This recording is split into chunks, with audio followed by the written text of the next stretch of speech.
la plus grande bourde du siècle commise par l'opposition togolaise réunie au sein de la coalition des 14, c'est le boycott des législatives de 2018. Alors qu'ils avaient toutes les cartes en main, les responsables de la C14 ont finalement boudé cette élection, ouvrant grandement le boulevard au régime qui contrôle aujourd'hui l'hémicycle avec le soutien de ses partis satellites. Nombreux sont ces observateurs qui ont cherché à comprendre les vrais motifs ayant poussé ces leaders de la coalition des 14 à boycotter les législatives 2018. Puisqu'ils avaient tout le peuple derrière eux.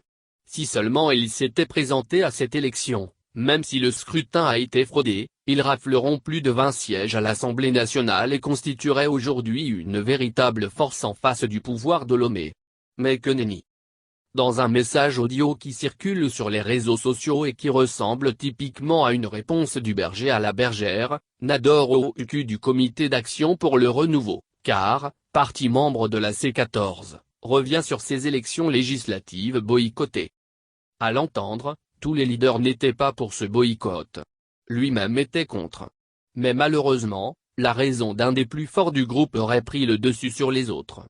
Nador Ouku cite nommément Jean-Pierre Fabre de l'Alliance nationale pour le changement, comme étant le seul leader de la coalition à décider de ce boycott.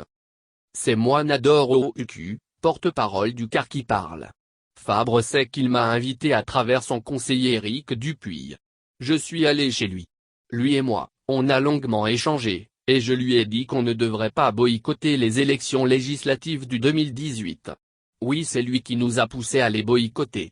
Les conséquences sont là aujourd'hui. J'ai voulu faire un vocal pour qu'on sache que c'est moi qui ai parlé. Si vous voulez enclencher une guerre, je suis prêt, a déclaré le vice-président du CAR.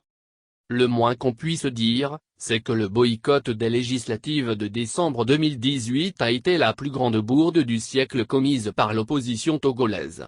Jean-Pierre Fabre et tous ses camarades de lutte en sont conscients.